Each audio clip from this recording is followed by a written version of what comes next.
Hello, my name is Jane Sherman. I'm 82 years old.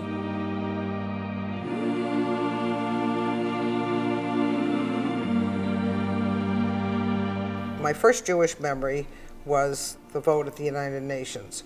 We were sitting in an apartment waiting for a house to be built at the Lee Plaza Hotel. I remember the old-fashioned radio, and we were sitting in the room listening to the vote. The United States, yes. The resolution of the DUC Committee for Palestine was adopted by 33 votes, 13 against, 10 abstentions. It's the first Jewish memory, probably the most impactful, though it didn't really hit me until 10 years later, at least. My mother died when I was 12 and a half. She had rheumatic heart fever as a child, but there was nothing they could do in those days. She wasn't even supposed to have children, but she had me. Probably when I was 5, the illness really began to show itself, and she spent many months of the year in Arizona. And I spent a lot of vacation time there. I remember taking the train there. It used to take 3.5 days. My mother being sick, obviously I was aware of it. She wasn't home all the time. I didn't have the same role model. I didn't have the motherly things most girls had, and probably brought me closer to my father than, normally. I mean, he treated me as his boy.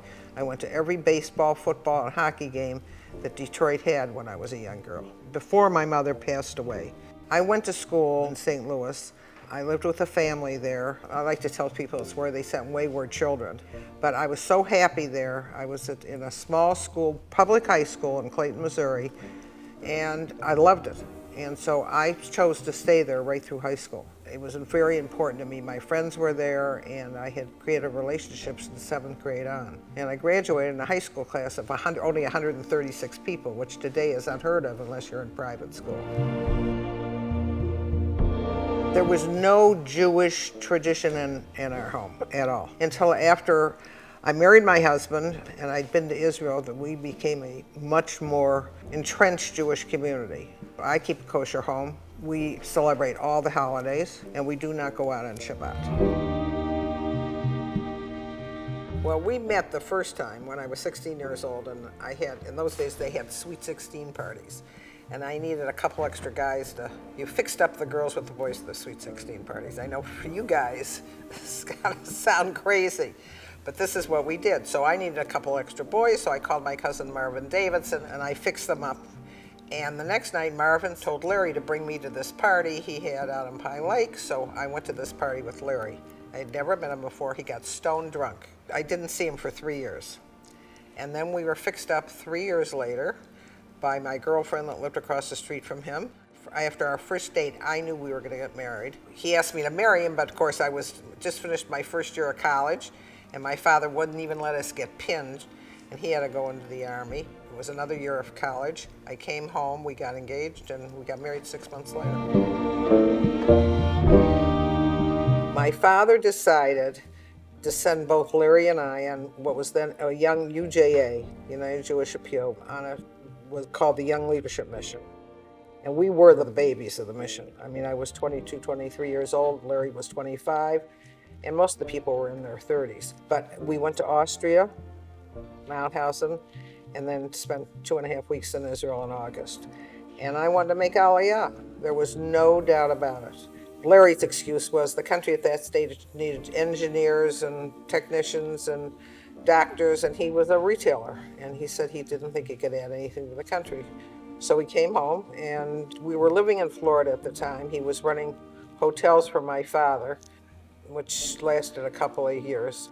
And I became involved in the Jewish community in Miami at the time, and telling other people about my trip. But it increased, went much, much further. I mean, there were 10 years till we didn't go back to Israel, obviously, because I was having children. And then the more we went back, the more involved I got with Israel. At the time, in the 60s, I was really involved with what was going on here until the Six-Day War happened. It's very difficult to explain unless you lived in that era, but it really pulled together the Jewish world, the diaspora Jewish world. The one sad thing about it is you have to have a war to really do that. But I think it changed many of us. and decided that we had to devote ourselves to seeing that Israel became strong. It was a different country in those days, 700,000 refugees, many more to come, living in terrible conditions.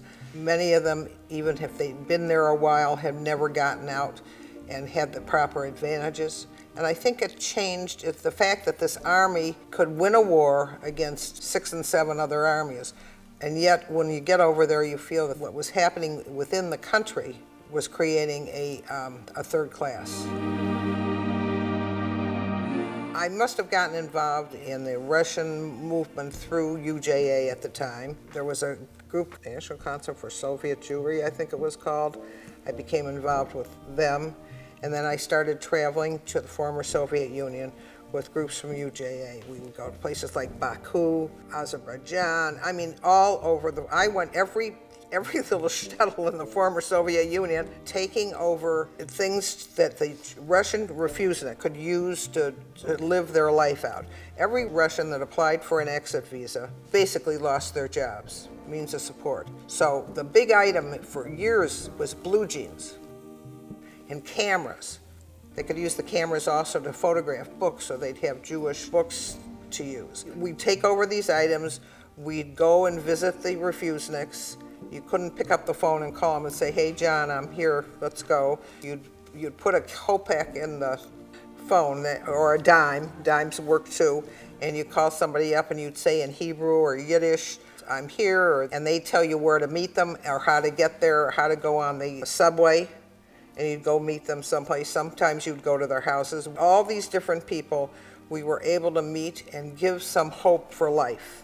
Most of them got out and came to Israel. As you know, in the 90s, we brought over 1 million Russian Jews, and the experiences were unbelievable. How they lived their lives, they are the real heroes of the movement. –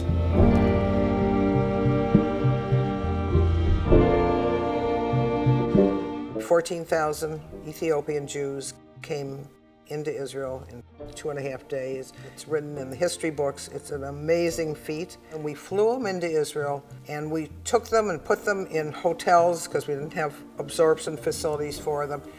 And it was a major crisis in the state of Israel. The decision of the government was to put the Ethiopian teenagers in boarding schools. It was not a good decision, but this is what they did. And I began to see the problems we had to face with these kids. First of all, taking them out of the family structure.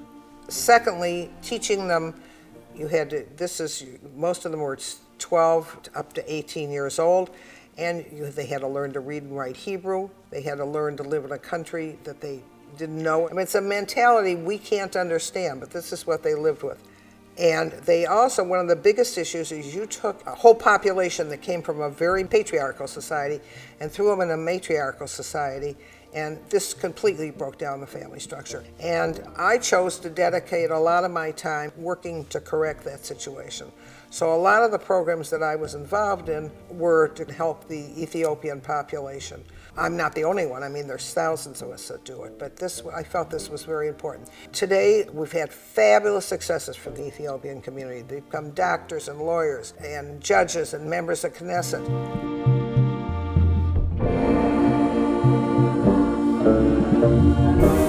I was trying to forge my own identity. The luck I had is that my name was Jane Sherman, not Jane Fisher.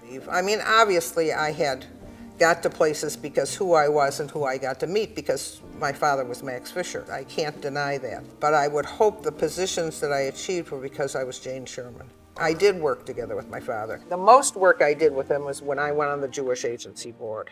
And he had just stepped down as chairman, but he still played a major role at the Jewish Agency. But if he wanted to know what was going on that he wasn't there, he'd pick up the phone and said, who said this to who and who did this? If he wasn't at the meetings, if he didn't go, we were constantly on the phone. Up until a month before he passed away.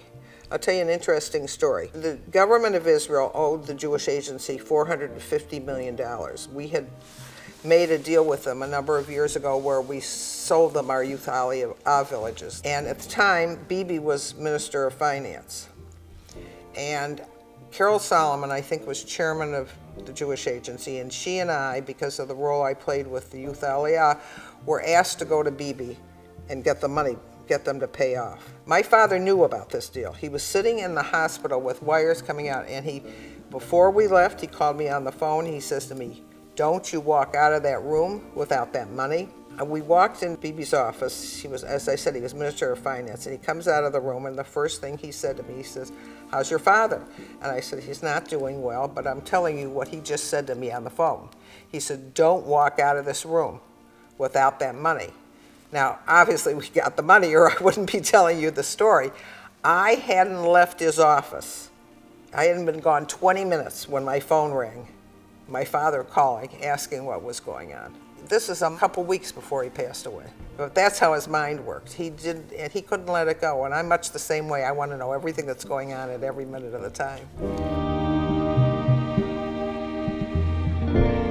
My father never told me what to do. He led by example, and I would hope our kids know how involved we are. We talk about it, they see it. We've taken them all to Israel numerous times. Many of them are very involved Jewishly. Our grandson Andrew is on the Young Leadership Cabinet. He's chairman of the Young Leadership Cabinet group in Detroit. Our son David is now on the Jewish Agency Board. My daughter and my daughter-in-law are very involved in ORT. I think following by example is more important. I'm not going to tell them what to do. I would hope that they would follow the tradition of their grandfather and their great-grandfather. Obviously, we hope they're going to continue, and that's why we take them to Israel and have Shabbat dinners, and they know how important. All our grandchildren have gone to Hillel. My great-grandchildren are there now. And I have to add, we have adopted 20 years ago 5 Ethiopian children that lost their parents. I think the relationship they've had with those children, and one of them is living with us now, has created their sense of commitment to the state of Israel and their understanding of what being Jewish is, and tikkun olam. I think that's helped a lot. I miss my father every day. I miss him personally. I miss him for the advice he could give me. But when there's a problem in the American Jewish community and he's not here to solve it, it makes it very difficult. I mean, this was a man that could create consensus among everybody. There is nobody like him. I don't have the skill he had. I don't know if anybody has that skill.